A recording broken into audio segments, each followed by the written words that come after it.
off.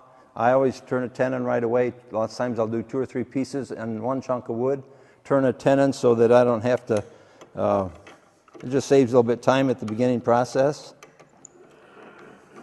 This happens to be a piece of spalted maple.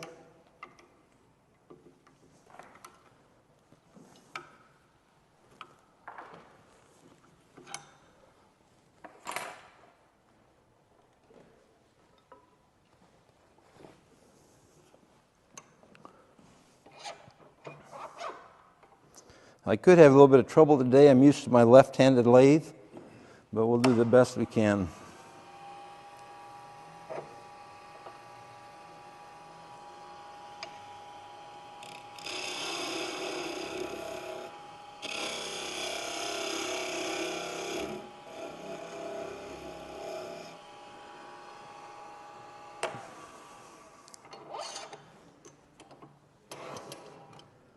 I do as much turning as I can with the tailstock in, just for security reasons. When I get down to the point where I got to get rid of it.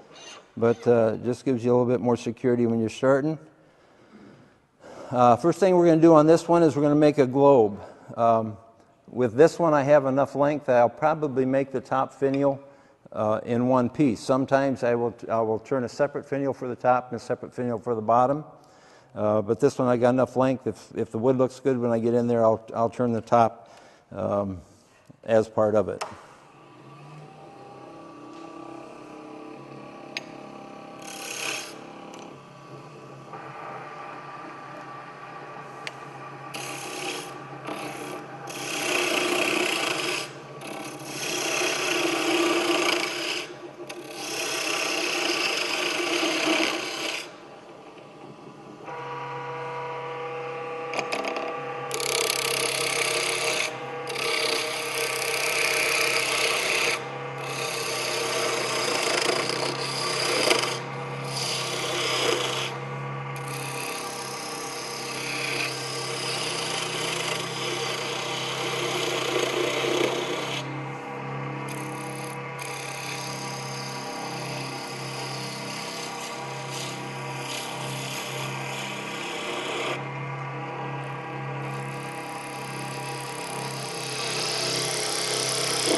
I don't want the top to get too skinny because I need the strength there.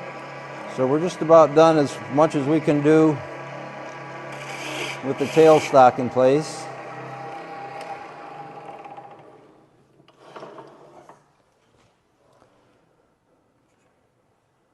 We took a chunk out of it, so we got to make it a little bit smaller.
Now I want to leave a little bit of a flat on the bottom, or as flat as I can, so that I've got a base or for support for the bottom finial.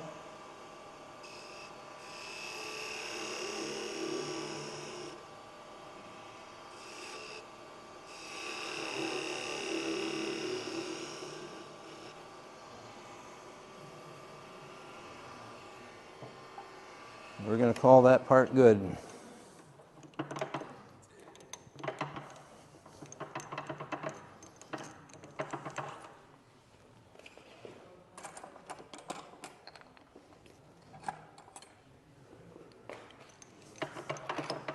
Okay, I'm going to drill a 3/8 inch hole down the middle of it.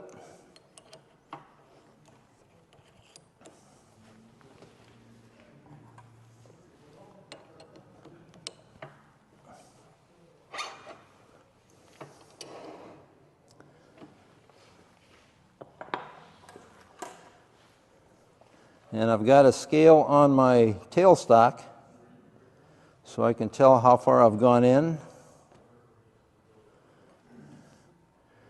And because I'm going to leave the top in, I'm going to go in about 1 1/8 inches.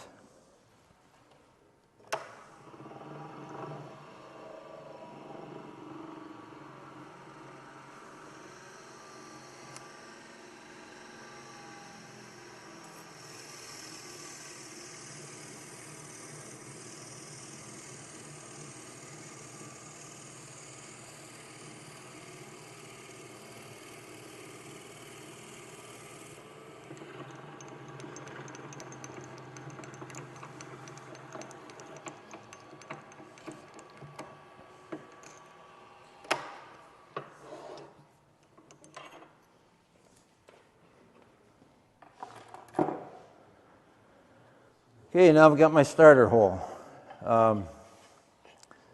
These are tools that I made. Number one, my brother's a mechanic and he has all sorts of Allen wrenches laying around. Number two, I haven't been able to find a place to buy them.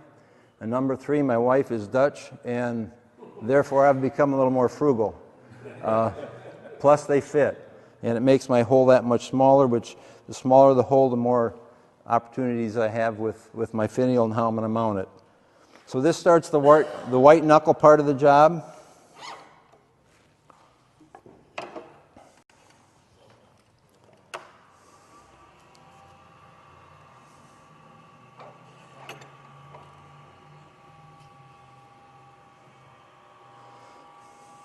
You don't want to take a lot at one time. You can't take a lot at one time.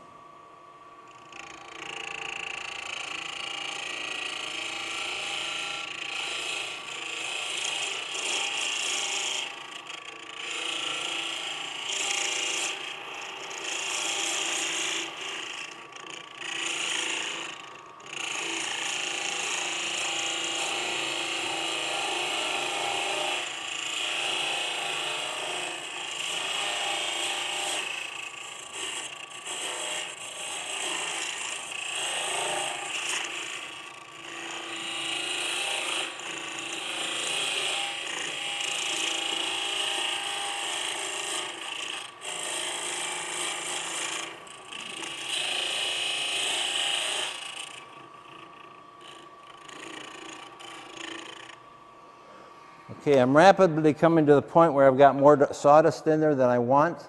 I don't have compressed air here to blow it out, so I'm going to cheat and go to a different globe. But what I use to determine the depth of my walls or the thickness of my walls is a real high-end, frugal depth gauge. And what I'll do is I'll bend it, I'm going to bend it to 1/2 inch.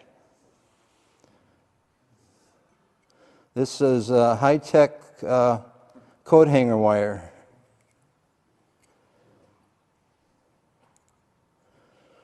And I'll stick it in there, and I'll measure the difference. I've got 1/8 inch there, which means my thickness at this point is 3/8 of an inch. Okay? What I ultimately am looking for is about 1/8 of an inch all the way around. It takes time to do that. Number one, you don't want too many chips in there, it clogs up, grabs your tool, and then you get to redesign or start all over. So it's a slow process. At home, I've made basically a miniature captured tool or Jameson jig with a laser light on it, and using another one of these high-end lathe tools, and that has cut my time down immensely. But it's still slow going. You still have to clear the chips out, but it does speed up the process for you. You're going to close your eyes for just a few seconds, and we're going to put a magical one on here. This is my globe. This has been obviously I've done this before, but this is what I want to end up with. If I were to finish that one on here, I would turn a top finial right before I cut it off. When I started doing these, I didn't like the proportions of the brass screws that you could get to screw in the top of ornaments. So what I did is I bought some brass wire, made an eye in it, twisted it around, and put a little barb at the end, drilled a hole in the top, and inserted my own little brass eye in the top. This one, for instance, and it's just a little finer than the eyes that you can typically buy. As time went on, I came up with a different way, and what I started doing was using monofilament line. You don't need 30 or 40 or 50 pound test, but the bigger it is, the more forgiveness it is on the size of the hole that you drill. You get a bigger knot and it's not going to pull through. So if I'm making a top like this with or an ornament like this with a finial on top, before I glue the bottom on, I've got to drill a hole through the top, tie a knot, and have my string affixed, because once the top is glued and it's enclosed, it's pretty hard to tie a knot, push it down the hole, and expect it to stay. Okay? It's one of these physical things, or science things. I don't know. I like to use different contrasting woods, and so here I've got some cherry. If I had some exotics, I like to get something as red as I can, because it's more Christmassy.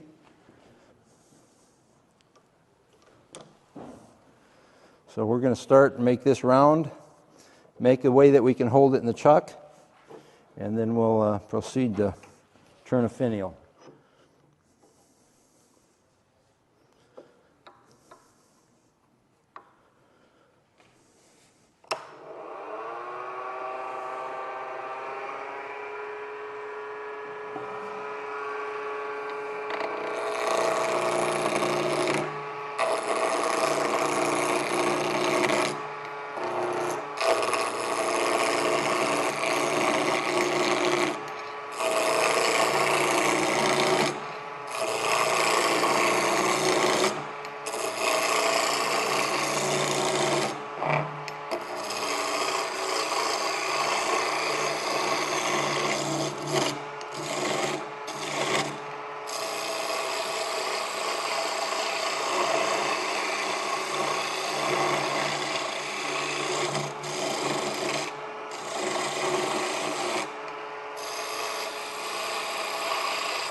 Okay, now I use a caliper to figure out how big my hole is, and then how big of a tenon I need to make on this to fit in that hole.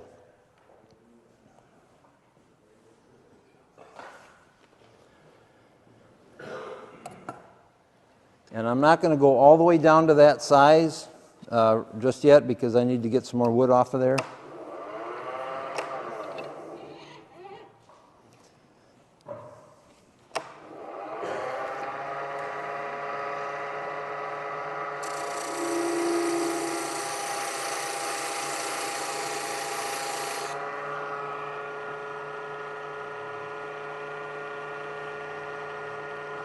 But now I've got to get an idea in my head of what I'm going to make it look like. I never draw anything out where people can see it, because I don't want them to see what I started at and what it ended up at, okay? But you got it where it's going to join the body. You've got to make it so that it looks relatively seamless, or like it was made to be there. You don't want a 3/4 inch bottom of a globe and a 1/2 inch bottom of or top of the finial.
Measuring how wide my flat spot is, so that I know how big or small to make my flat spot here.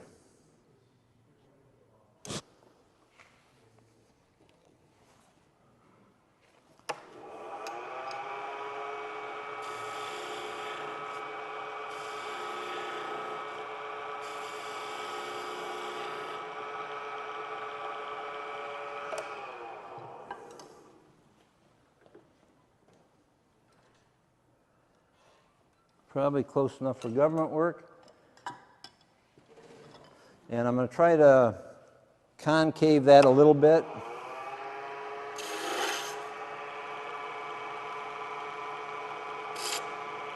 I just changed my design.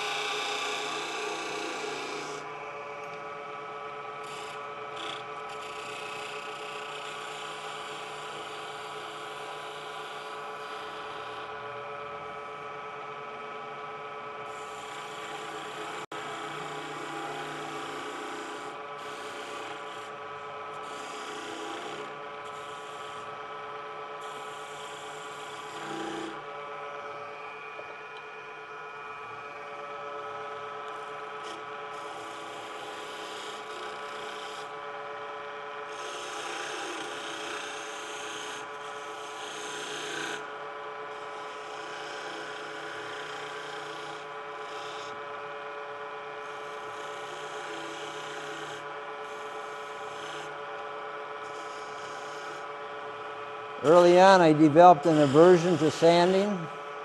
Some of you may have not have gotten to that point yet. So I decided if I wasn't going to sand, I better learn how to make shear cuts so that I didn't spend time sanding. And the other issue with sanding, if you've got detail like I'm trying to do here, it's hard to sand without removing the detail.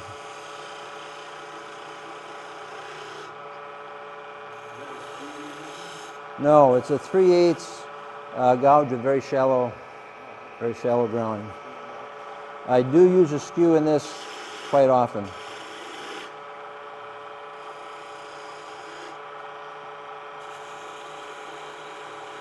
I have a disclaimer now. I normally wouldn't be moving this fast, but I normally don't have a clock breathing down my neck either, so.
If you want more dialogue, you have to ask me afterwards. I can't multitask when I'm doing this.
When I glue them, I put the glue on the globe and not on the finial so you don't get glue squeeze out. And with what I got left, I would turn the top for it, drill a hole through it, tie a knot on the end of some monofilament line, and we would be done. No, no. I haven't had one pull out yet. There's not a lot of weight on there. I read somewhere that A&W likes ornaments to be under 2.5 ounces, and I weighed some of these last year and they were 0.6, so I think I'm okay. I use 30 or 40